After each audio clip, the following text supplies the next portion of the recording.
Behind the Mask, The Rise of Leslie Vernon is an excellent, slightly comedic horror film that came out in 2006 and recently had a re-release on Blu-ray from Scream Factory, part of the, Shout Factory.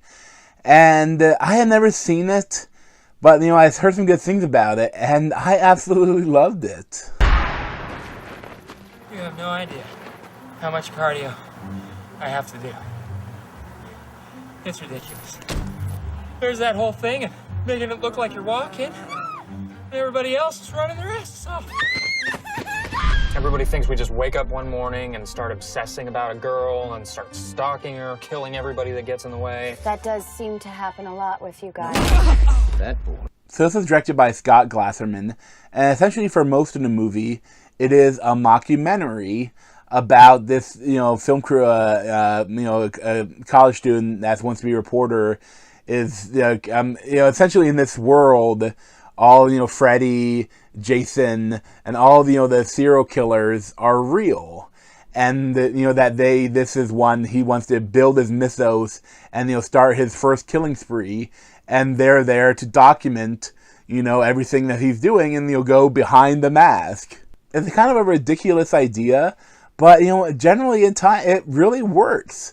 Like, the main guy that plays Leslie Vernon, Nathan Bessel, he is so earnest, but also kind of likable, even when he's talking about, stalking and murdering this group of friends, hoping to find the survivor girl. And it's so ridiculous, but it works. And you kind of like him. And I like that even the other characters, you have two cameramen and you have a reporter, Angela Goethals. And you see them kind of endearing themselves to him, they're liking him even when it's horrible. And you'll see sometimes they'll talk to themselves, are we gonna let him do this? Or I love, and there's so many, it really dissects the slasher genre. And, Cabin Fever and Scream have done that very well. But this goes into even more depth, that a lot of the psychology involved in slasher films. And, and it's really well done. It's really well written by Scott Glasserman and David Steve. You can tell that they love the genre and that they could dissect it better than anyone else. And there's so many little things that I found so funny, but also really intelligent. And especially Nathan Bessel, if he is the key to it all, if you didn't like him even when he's horrible, it wouldn't work. But it does. It works incredibly well. And you kind of see behind what he's doing, you see he goes on a example of how he would pick a girl, he shows he already has one picked, but he goes out and shows that who am I picking? He looks for the right girl that has the right set of friends, and they create his backstory and get them interested in the backstory and try to go to the house, and so he can kill them all. And so much of it is so entertaining and well crafted that I loved it. And at a certain point, it goes from the mockumentary and turns into a real slasher film. And that really works well too.